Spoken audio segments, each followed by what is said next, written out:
Welcome everyone to Weekly News NIDW Minimajor Tidbits, and the topic for this video is DOST na-hack ng mga Pinoy. Na-hack ng mga ilang pinahinala ang mga Pinoy ang Department of Science and Technology nitoong nakaraan lamang. Meron raw na kompromisa at nawalang data na aabot sa 25 terabytes, or put it in a grander term, is about 25,000 gigabytes, or since I'm feeling generous, around 25 million megabytes ang nakompromisa at nawala ayon sa Department of Information and Communications Technology, with 2 terabytes of compromised data. Ilan sa mga nilagay sa website ng DOST ay ang ilang anti-charter change at political dynasty sentiments na talaga namang malapit sa puso at deeply affecting the Filipino people for decades to come and decades previous. Sinabi nilang hindi representante ng mga Pilipino ang mga political na dinastiya at hindi dapat isulong ang mga tsa-tsa na makakapagpayaman lamang lalo sa ating mga owning or ruling class. Again, the 1%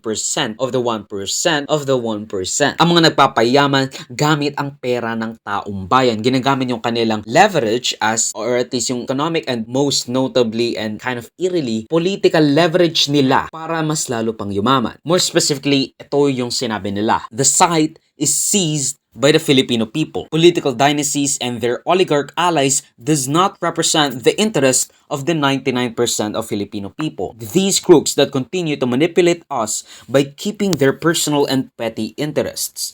The standard of politics to get hold of the public funds, which is of course our money, straight to their pockets, is an insult to many of us whose families are already starving and surviving daily without any social benefits or, again, welfare. Also, we are tired of receiving alms and utang na loob from these politicians who favor their oligarch allies more than us. These crooks never represent our own politics and worries, and they never will and never be. No to charter change that benefits further the economic power of the rich. Signed, #OPEDSA, Hack Back With Us. Kasama ang ilang panghikayat sa pakikibaka with a Proton email account na ph1ns at proton.me. Ini-emphasize talaga nito yung hidwaan between the cronies and the rich and the poor, the 1% exploiting the rest, the 99%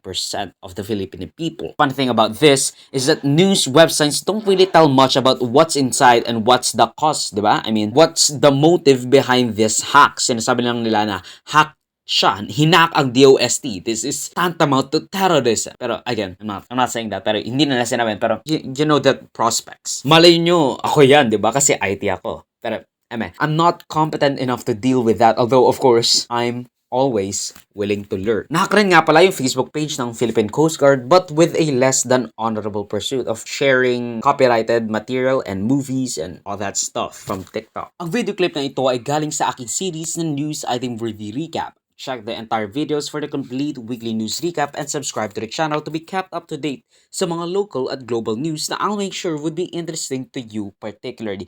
Yes, you. Salamat sa panonood mga kapayang. For me, like, subscribe, and follow my links in socials on for Joseph that will be linked down below. Sa susunod muli, paalam.